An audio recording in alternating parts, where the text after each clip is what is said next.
যে মিষ্টি খাবার পর মুগ্ধ হয়েছিলেন স্বয়ং পণ্ডিত ঈশ্বরচন্দ্র বিদ্যাসাগর মহাশয়।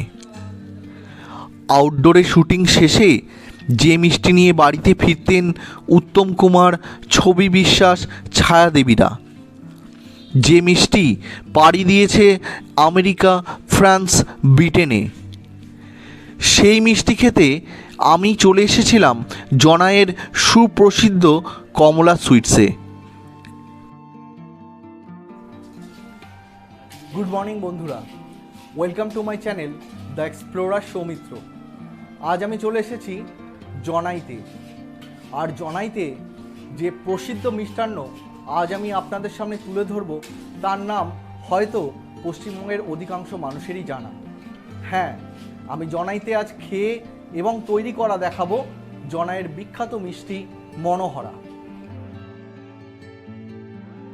চলুন তাহলে দেখে নেওয়া যাক কিভাবে মনোহরা তৈরি হয়। মনোহরা তৈরিতে যে উপকরণটি সবথেকে বেশি গুরুত্বপূর্ণ সেটি হলো শুদ্ধ ছানা। প্রথমে কড়াইতে নিয়ে নেওয়া হয় চিনি, এরপর ছানা ঢেলে দেওয়া হয় কড়াইয়ের চিনির মধ্যে। তারপর চিনি এবং ছানাকে কড়াইয়ে কাঠের বড় খুন্তি দিয়ে মিশিয়ে নেওয়া হয়। বেশ কিছুটা সময় নাড়বার পর চিনি এবং ছানা একে অপরের সাথে খুব সুন্দরভাবে মিশে যায়। ঠিক একই রকমভাবে পূর্বে তৈরি করা শুকনো ছানা এবং চিনির মিশ্রণকে এরপর ধীরে ধীরে কড়াইয়ের মধ্যে ঢেলে দেওয়া হয়, যাতে করে ছানার পাক আরও ভালো হয়। এরপর এই দুই মিশ্রণকে বেশ কিছুক্ষণ ধরে কড়াইয়ের মধ্যে নেড়ে মিশিয়ে নেওয়া হয়। এর পরবর্তী পর্যায়ে এর সাথে যুক্ত করা হয় এলাচের গুঁড়ো।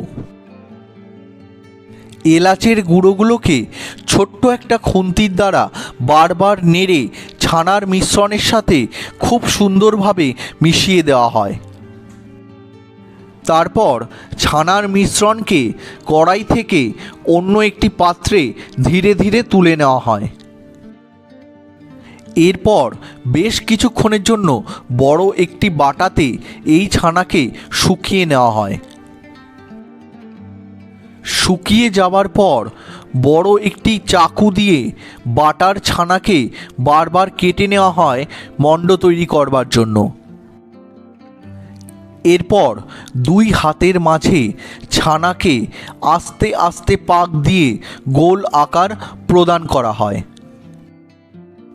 অন্যদিকে হামালদিস্তায় পেস্তা খুব ভালো করে মিহি করে নেওয়া হয়। এরপর প্রাথমিক পর্যায়ের মনোহরার ওপর পেস্তার গুঁড়োগুলোকে খুব সুন্দরভাবে ছিটিয়ে দেওয়া হয়।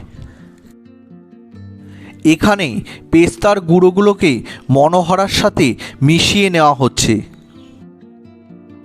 পেস্তার গুঁড়োগুলোকে মনোহরার সাথে ভালো করে মেশানোর পর প্রত্যেকটি মনোহরাকে দুই হাতের মাঝে রেখে পাক দিয়ে ফাইনাল শেপ প্রদান করা হয়।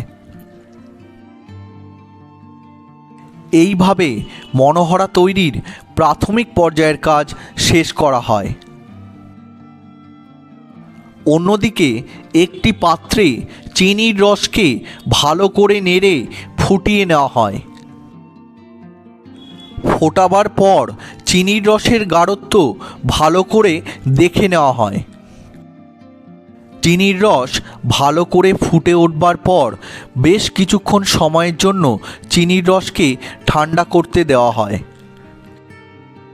পরবর্তী পর্যায়ে চিনির রসকে কড়াইয়ের এক পাশে ভালো করে ঘেঁটে ঘন করে নেওয়া হয়। একে বলে বিট দেওয়া। সবার শেষে প্রাথমিক পর্যায়ে তৈরি করা মনোহরাগুলিকে একে একে চিনির ঘন রসে একবার চুবিয়ে বড় একটি পাত্রে রেখে দেওয়া হয়। এভাবেই তৈরি হয় হুগলির জনাইয়ের প্রসিদ্ধ মিষ্টি মনোহরা।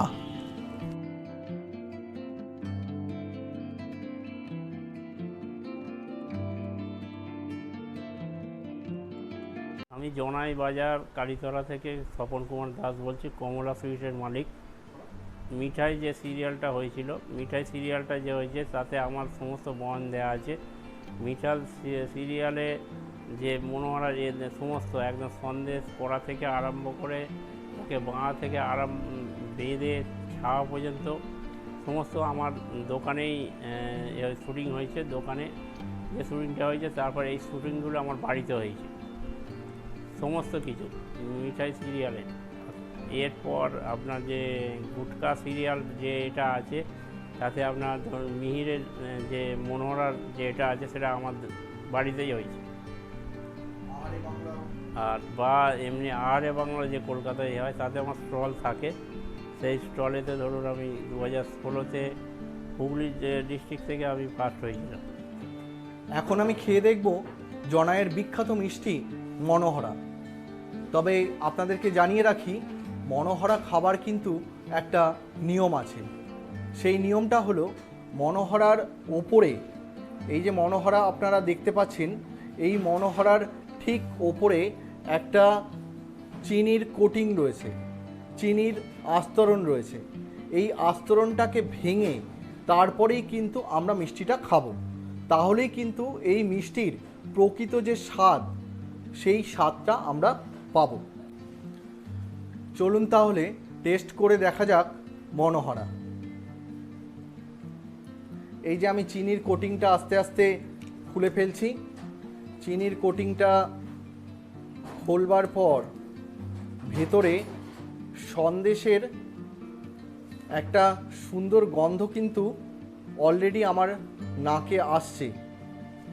আর চিনির এই কোটিংটা খুব সহজেই বেরিয়ে আসছে। বলা হয় চিনির এই কোটিংটা থাকলে মিষ্টিটাকে আমরা ফ্রিজে না রেখে প্রায় 10 থেকে 11 দিন সংগ্রহ করে রাখতে পারি।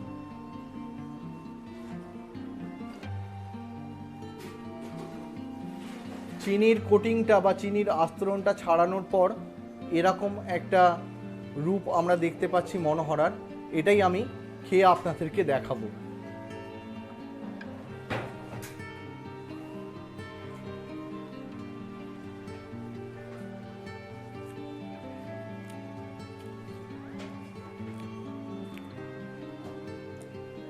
অসাধারণ, অদ্ভুত সুন্দর টেস্ট। এই টেস্টের কোনো বর্ণনা আমি দিতে পারবো না অ্যাকচুয়ালি। আর মুখের মধ্যে এত সুন্দরভাবে এটা মিলিয়ে যাচ্ছে, তার সাথে এলাচ পেস্তার একটা যে গন্ধ, সব কিছু মিশিয়ে মুখের মধ্যে যেন একটা আলাদাই অনুভূতি হচ্ছে। আমি যতটা না এর নাম শুনেছিলাম, যতটা না এর প্রশংসা শুনেছিলাম, তার থেকে অনেক বেশি গুণ কিন্তু এই মিষ্টিটার মধ্যে রয়েছে। আপনাদের কাছে একটাই অনুরোধ, আপনারা অন্যান্য অনেক ধরনের মিষ্টি খেয়েছেন, কিন্তু এই মিষ্টিটা জীবনে অন্তত একবার হলেও টেস্ট করে দেখুন। আমি বলছি, আপনারা কোনো মতেই নিরাশ হবেন না। আমি এখনও পর্যন্ত অনেকগুলো মিষ্টি আমার চ্যানেলে তুলে ধরেছি, কিন্তু আমি সব থেকে এগিয়ে রাখবো এই মনোহরাকে। আপনারা একবার হুগলির জনায়ে আসুন, এসে এই মিষ্টিটাকে একবার টেস্ট করে দেখুন। আর আমি যদি কোনো ক্ষেত্রে কোনো কিছু ভুল বলে থাকি, অবশ্যই টেস্ট করবার পর কমেন্ট বক্সে কমেন্ট করে আমাকে জানাবেন।